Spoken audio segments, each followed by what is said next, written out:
Assalamualaikum warahmatullahi wabarakatuh. Alhamdulillahi rabbil alamin. Wassalatu wassalamu ala asrafil anbiya'i wal mursalin wa ala alihi wa sahbihi rasulillahi ajma'in. Amma ba'du. Alhamdulillah, bersyukur kita kepada Allah Subhanahu wa taala atas karunia-Nya. Kita bisa bersama-sama, bisa menikmati sunatullahnya yang mana Ia memberikan kita akan pengetahuan mana yang hak dan mana yang batil, sehingga kita bisa mengenali mana itu kebenaran dan mana itu kesalahan.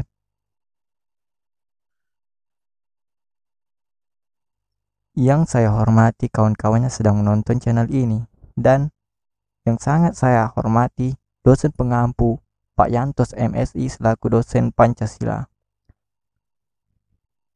Namun sebelum mulai pidato, marilah kita sama-sama untuk mensubscribe, like, dan komen channel berikut untuk sebagai media pembelajaran kita bersama.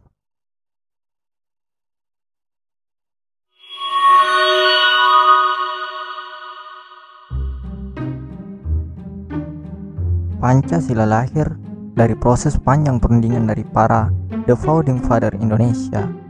Dimulai dari pemikiran untuk menentukan dasar negara Indonesia yang netral, tidak memiliki keberpihakan antara blok barat dan timur yang berkembang pada saat itu. Namun, yang terpenting adalah menjadi refleksi masyarakat Indonesia dalam hidup bernegara ke depannya.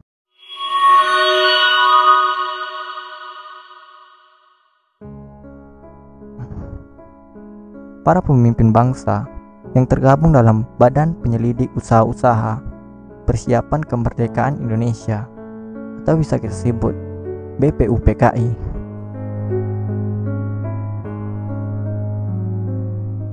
bertugas memikirkan dan menyusun rencana mengenai segala hal yang harus disiapkan dalam upaya kemerdekaan Indonesia. Pada sidang yang dilaksanakan pada 29 Mei hingga 1 Juni 1945 inilah cikal bakal Pancasila terbentuk dari beberapa usulan anggota BPUPKI. Usulan dasar negara pertama disampaikan oleh Muhammad Yamin dengan memaparkan 5 asas negara seperti pri kebangsaan, pri kemanusiaan, pri ketuhanan, pri kerakyatan, dan kesejahteraan rakyat. Gagasan kedua disampaikan oleh Mr. Supomo yang memaparkan rumusan yang ia beri nama Dasar Negara Indonesia Merdeka, yaitu persatuan, kekeluargaan, mufakat, demokrasi musyawarah, serta keadilan sosial. Usulan dasar negara terakhir dipaparkan oleh Soekarno berupa nilai tentang kebangsaan Indonesia, internasionalisme, pri kemanusiaan, mufakat atau demokrasi, kesejahteraan sosial, dan yang terakhir adalah ketuhanan yang Maha Esa.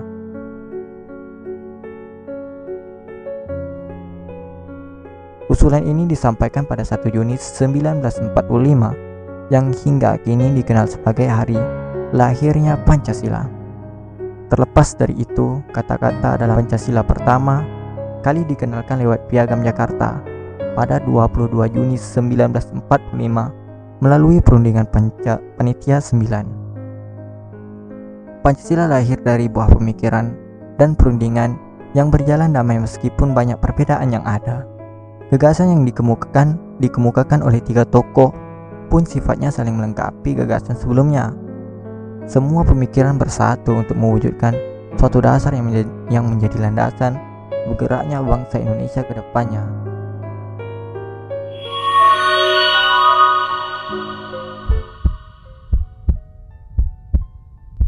Namun, pernah ada pertentangan mengenai isi sila pertama yang diprotes oleh masyarakat di bagian timur.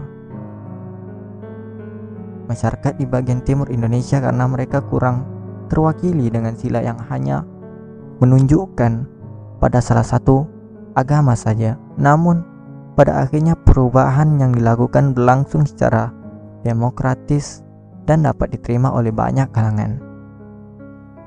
Proses panjang perumusan Pancasila menjadi dasar negara Indonesia menunjukkan bagaimana kegigihan para pemimpin bangsa dahulu untuk memperjuangkan masa depan Indonesia. Tidak hanya sampai kemerdekaan saja, namun bagaimana negara yang diperjuangkan, rakyat dapat hidup hingga berabad-abad setelahnya dengan identitas yang kuat dan rasa nasionalisme yang amat tinggi.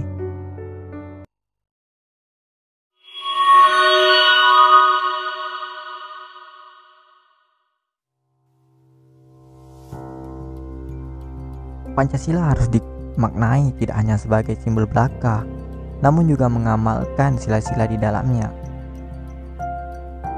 Namun mirisnya, beberapa tahun terakhir mulailah muncul permasalahan negeri yang menyimpang dari nilai-nilai Pancasila.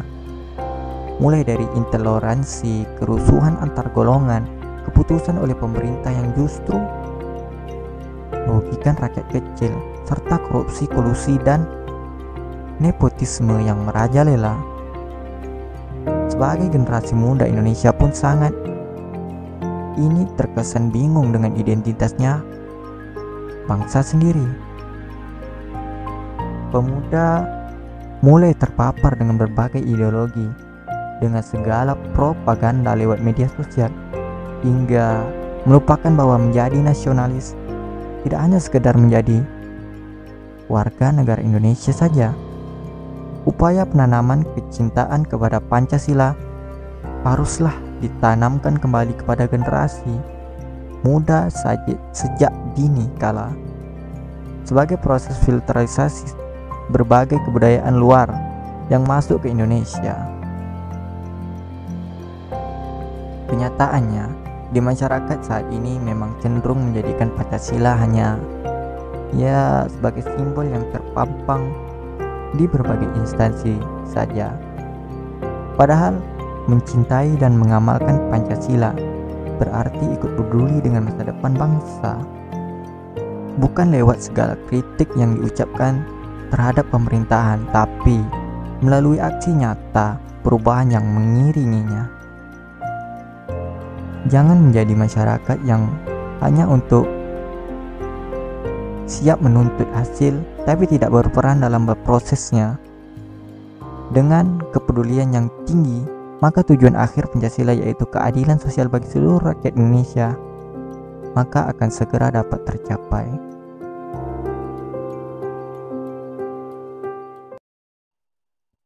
Mungkin hanya itu yang bisa saya sampaikan. Jika ada kesalahan maka maafkanlah saya, karena kebenaran itu hanya datang dari Tuhan semata. Dan kesalahan hanya datang dari diri saya sendiri, datang dari syaitan karena dia gudangnya kesalahan kan. Sekian dari saya, wabillahi taufiq wal hidayah. Wassalamualaikum warahmatullahi wabarakatuh. Saya pamit mau pulang.